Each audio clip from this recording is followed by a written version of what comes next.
Hey guys, so today I thought I'd show you everything that I got in preparation to start homeschooling with our 3-year-old. I did pick up a preschool curriculum to follow this school year, and it's the Treehouse Story School Preschool. You might have heard about it before if you're kind of already in the homeschool realm or you've done a little bit of research. It is a curriculum that follows the Charlotte Mason homeschool philosophy, I guess you would call it. And that is that you are teaching through literature. So each week there is a different book that you get to read through with your preschooler and different activities that relate back to the book, but that also teach him things like life skills, math skills, motor skills, the alphabet, spelling, and then different music and movement prompts. There's also a lot of baking throughout, which I thought was pretty cool. For us personally, this curriculum is not something that is hardcore structured like a public school or like some of the other ones that I was looking at. It's more of a, what I would say is like a guideline for things that we already do and implement with our 3-year-old in our household on a day-to-day basis. It just kind of makes sure that I'm going through everything that he needs to get done as far as practicing his letters and tracing, and gives you different ideas and ways to teach him so that they stay interested and enjoying the learning. And I really liked that. Something that my son already loves to do is read, and he loves to bake, and he enjoys music and different arts and crafts. So that's all things that this teaches through, and it's a lot of nature-based. There's field trips involved. So I just thought it would already fit our family dynamic very well. So I already kind of marked off where we're starting for week 1. That way I could just open it right up. Something the curriculum recommends doing is having a storytelling basket, and that is just filled with the book that you're gonna read for that week, and then other things that are gonna help you kind of walk through the story and help your child visualize both physically and with their eyes. What I ended up doing is putting everything in this basket that I'm gonna need for the day. That way it was ready to go.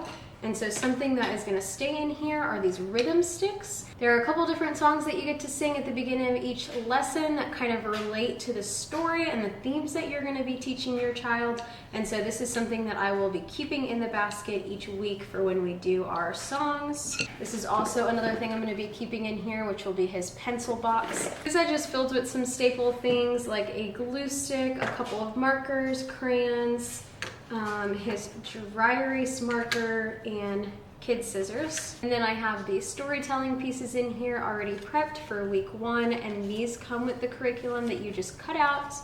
And again, it's just physical pieces to help your child visualize the story as you're reading through it. Also did get a morning bundle from them, and the things that it includes, it does not include this menu, I got that separately, but it includes a calendar for every day of the month, a little chart that goes over the weather, what they're gonna wear, how they're feeling, a little spot where they can write their name every day and trace what their age is. This is something that we're gonna do every single morning before we get into the lesson. That way he just starts to learn the calendar and the weather and things like that, and the practicing of the tracing the name, the feelings. And this little menu thing, you can laminate them differently, but it was recommended by the curriculum, and so that's what I ended up getting, because you can just draw on it with a dry erase marker and then erase it, and it's ready again for the next day. And you can also switch out the pages really easily when you move on to the next month. I put a dry erase marker in here for me just in case I needed to help him with any of that. And then specifically for this first day, we are using Play-Doh, and it recommended putting some type of pail in there. I just put this little measuring container so that when we pick the berries along with the story, he can place them in the container. Next up, I have a basket full of some of the books that go with the curriculum that I was able to purchase for like 60 cents a piece at a used bookstore. And so I just went and got those to add to our collection. Like I said, the books that are in this curriculum are just some really good classics, so I didn't mind picking them up, especially because I was able to find them so cheap so that I could reuse them and retell them to our kids in the future. The rest of the books in the curriculum that I don't end up buying, we're just renting out from the library. This is where I'm keeping all of our other school supplies that I will be able to pull from depending on what that day's lesson requires. This bag I just filled with a bunch of miscellaneous stuff so they weren't loose in the drawer. And that has the rest of his markers in it. We have some paint, an extra glue stick, and just regular white school glue, extra dry erase markers, and another kid's scissors. Then we have finger paint. I did go ahead and get this little silicone art mat that we can use when he's doing, honestly, anything from coloring to using the paint. And this is just nice to be able to put on the table, or if we go sit outside, help keep the mess in kind of one area. And the thing I liked about this as well, it does have little sections for paint to sit in. It comes with this pop-up water container that sits on there. Some extra shaping Play-Doh, paintbrushes for our paint, googly eyes, and beads for arts and crafts, some clear tape, Post-it notes, pipe cleaners also for arts and crafts. And then I do have a set of alphabet cards and number cards, has a small thing of colored pencils, some yarn, a mini chalkboard, an eraser, and these are little chalks to go with it. And then I have his watercolor set in there.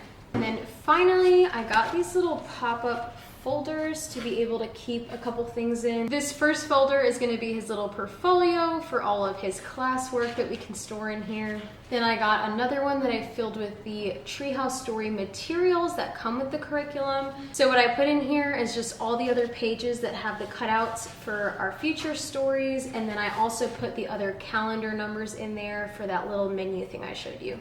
And then this one, I'm storing any type of loose paper, so construction paper, printer paper, watercolor paper, that's what I put in here just to keep it organized.